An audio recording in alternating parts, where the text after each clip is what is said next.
today, but M80, that's a victory. That's a big victory.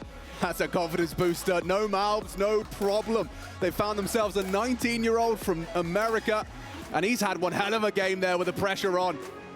Sure, familiar adversary, more comfortable today. And as you were saying, Chad, over the course of that game, they did find their footing, playing their game their way, some impact rounds from everyone.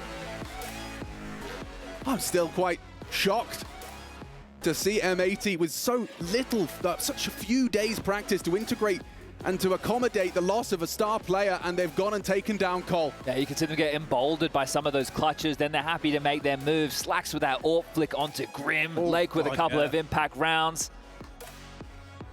Sin bouncing back after that absolute mare. We thought tonight he'd be sitting in his hotel room, closing his eyes and having that one on repeat, but now the glory for M80. Tilt-proof is Sin.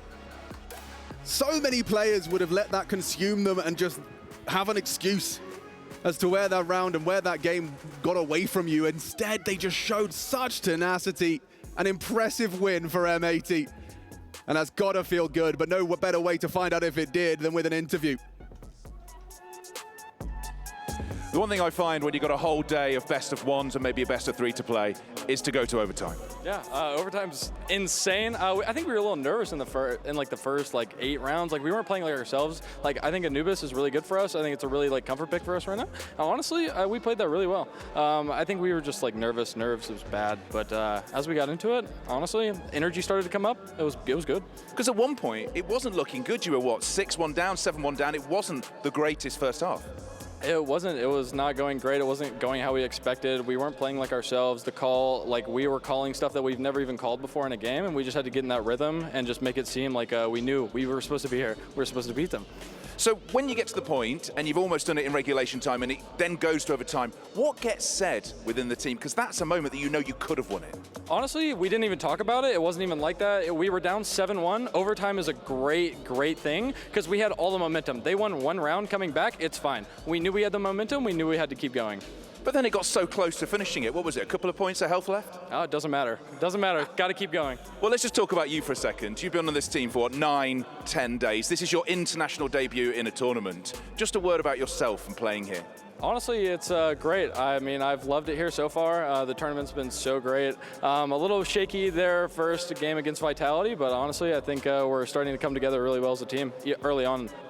Does it help playing through a loser's bracket, a redemption stage? Does it help maybe to make you sharper, to get the team maybe more together?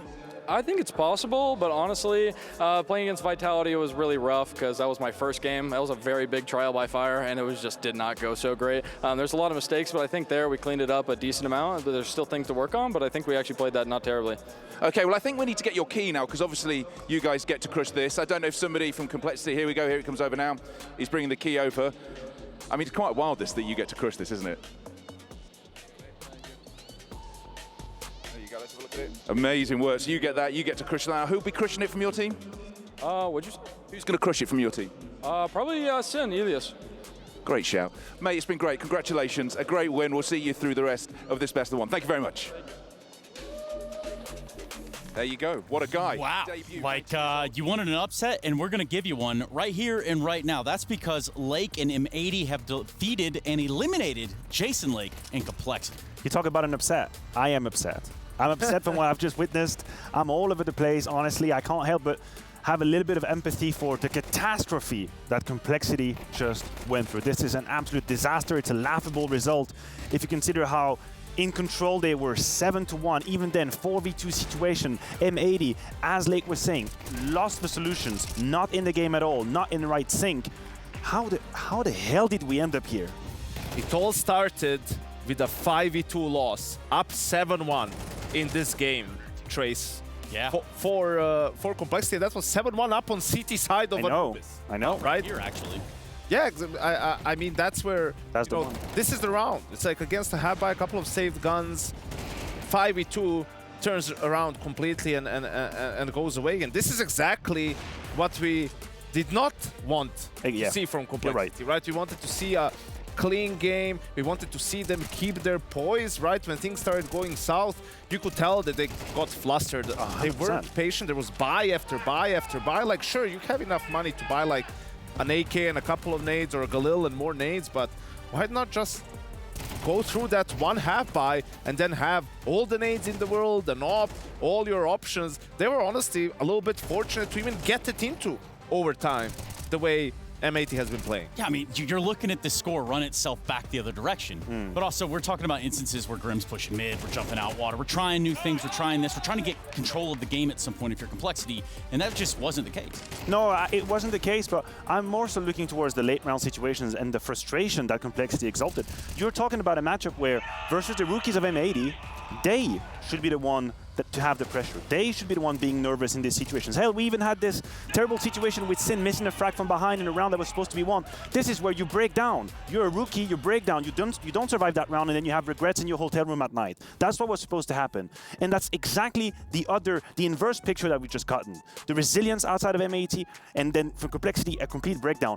If you do a highlight or a low light reel of EliGE's reactions in the last 3 to 4 rounds, you will just understand perfectly what tension looks like both physically, in the game, being a little bit impatient, being erratic. The last round is a good situation. He just crossed the smoke, gave his whole life away in a 3 versus 2. At some point, miscomprehension with Grim. That's a double kill out of nowhere.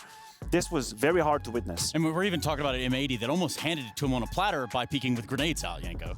Yeah, I mean, a couple of situations there where they were a bit overzealous, perhaps, but props to them and props to Lake. Yes. I mean, yes, it was a tough debut for him yesterday against Vitality.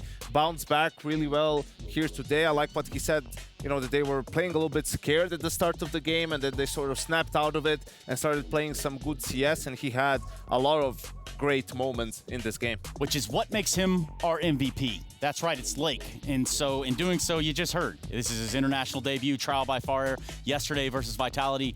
And today's a much different story. Between him and Grim going head-to-head across the map, fun to watch. And we were sitting here, well, actually we were standing here and talking about, you know, Complexity and potentially and the lack of NA talent, and now we have M80 picking up Blake, and well, he doesn't seem too shabby, does he? No, I agree with you. Like, turns out maybe there are some players out there who are deserving of at least the curiosity.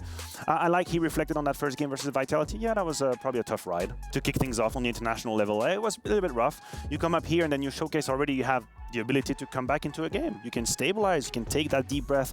And Counter-Strike is always a give and take. You can talk about M80 coming back to life, but as you were pointing out, it's Complexity giving them a 5v2. Like, things always have a consequence in the game. I have this feeling like Complexity is like the NAG2 in a way, right? Like, just when you lose all hope and you're thinking, okay, this team can't really do much, they go on and they win Jonkoping, right? And now you're like, okay, maybe there's something there. Maybe they've started to figure it out. And now they come here and they bow out in last place without winning a map, losing to an M80 who lost their best player and just got a replacement, you know, 10 days ago, crumbling completely, giving up a big lead. Yeah, and I'm sure it's real rough in the Complexity camp right now. I'm sure they're just trying to figure out what the hell just happened. And perhaps we are too, but we're going to hear exactly what Complexity are thinking via Freya. EliGE, I appreciate you giving me a moment of your time. I know it's never easy in these situations, particularly as you started, you know, 7-1 up on this map, then M80 pushes to OT. Can you tell me what happened from your perspective when it got to that overtime?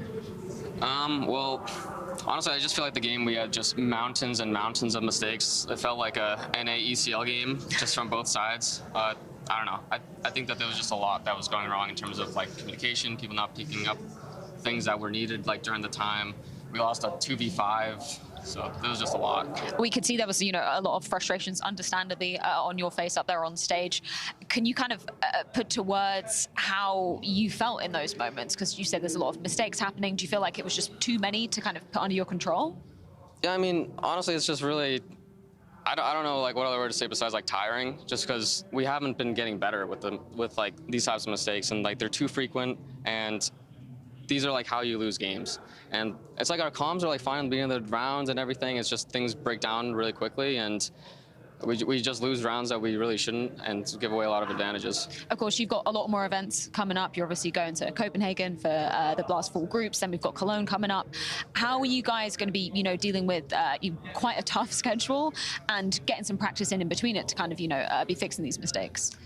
I mean, yeah, we have a lot of time to, like, scrim and everything like that. It might be harder here because of the ping, but it's just getting as many games in as we can, just reviewing. But yeah, I'm not sure. Appreciate your time, EliGE. And yeah, best of luck going forward for the rest of the 2024 season. Thank you. And he's right. You know, these are problems that are happening not only frequently from, you know, but they're glaring. Like he's talking about losing games on the back of some of these problems, and I think that goes without saying.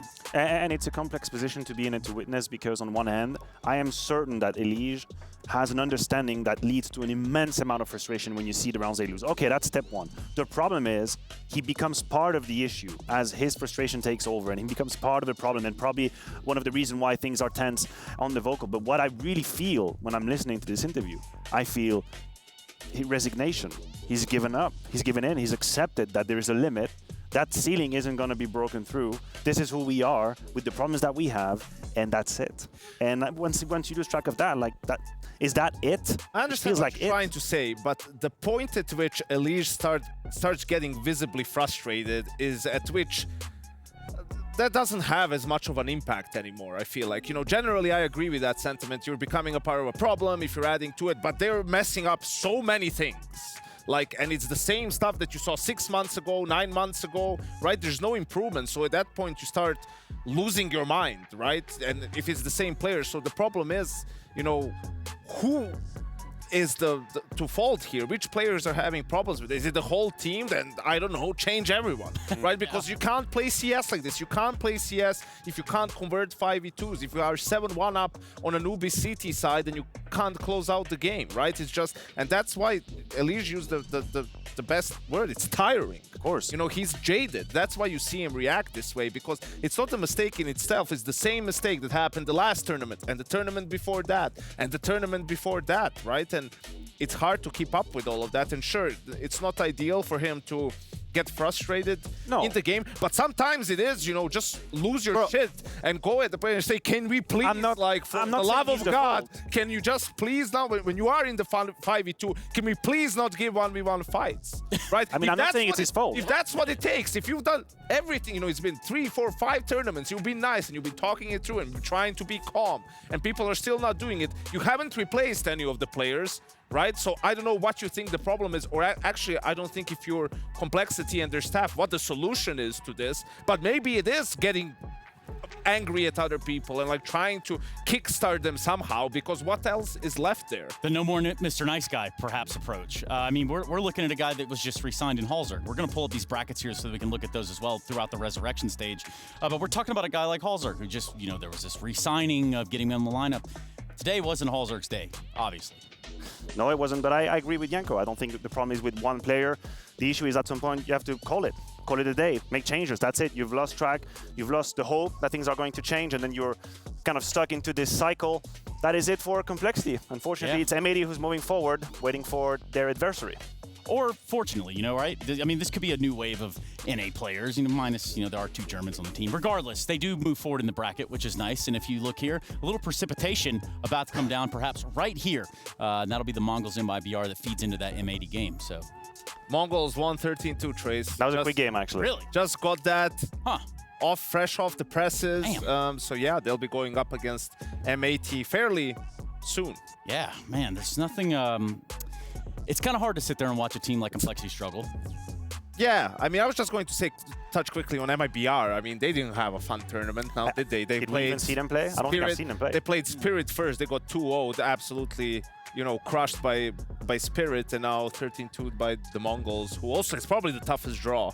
No, I agree with you. In this lower bracket. We're not going to be as harsh with MIBR as we were with Complexity. But, you know, Complexity, sure, but let's do the, you know, counter EliGE. Let's be positive for a moment. And let's talk about M80, because, you know, if Complexity is a team that you're disappointed by more often than not, than in a negative way, I think then M80 is a team that positively surprises you every now and then, right? We had that nice little run at Pro League. I mean, they've taken down Liquid a lot of times in these online qualifiers. That's why they're here as well. They beat Liquid to qualify for this tournament. And, you know, you're not expecting anything of them with the player change. They lose Malbs. They come here and they take down the NA rivals in Complexity. Yeah, and they had to deal with a bunch of roster changes as well. Like, they had the whole situation, Manx taking him away from the roster because he didn't feel like he could do it anymore. Then Malbs in poached by G2. So they have to kind of play in and out with different revolving door of players. But you have Sin, who's kind of growing into an IGL as well. That's great to see, coming in from the BIG camp in Berlin.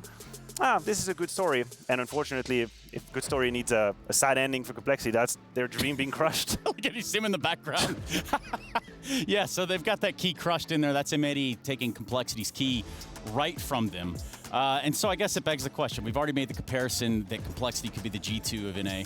So does that mean that Complexity is... Wait, got that little back. I think Yeah, here's the we're thing. going. This is the worst possible start of the season for Complexity. Absolutely. Right? Because it's the first tournament of the season. Freya touched on it. Like, you have Blast now, you have Cologne. Like, things are just going to be picking up steam, and you need to find a way to snap out of it, right? You need to have one of those infamous team talks, right? Empty the backpack, let it all out there. Because what EliGE was talking about as well, a lot of that stuff is like mental, you know, it's communication that breaks down. So meaning people get too stressed, or people, which impacts them in one or two ways. Either you become quiet and you're only focusing on your crosshair and you're not communicating enough, or your comms are too chaotic and you start shouting and screaming, 2B, 3B, flashing, this and that, right? And that makes everyone else stressed as well on the team. So you need to address that. You need to figure it out, because it's just too many mistakes from Complexity to consistently, you know, be able to contend. Yeah, key crushing, soul crushing for Complexity. But really and truly, what I want to see comes a little bit from yesterday. And I'm talking about our Pepsi top reactions.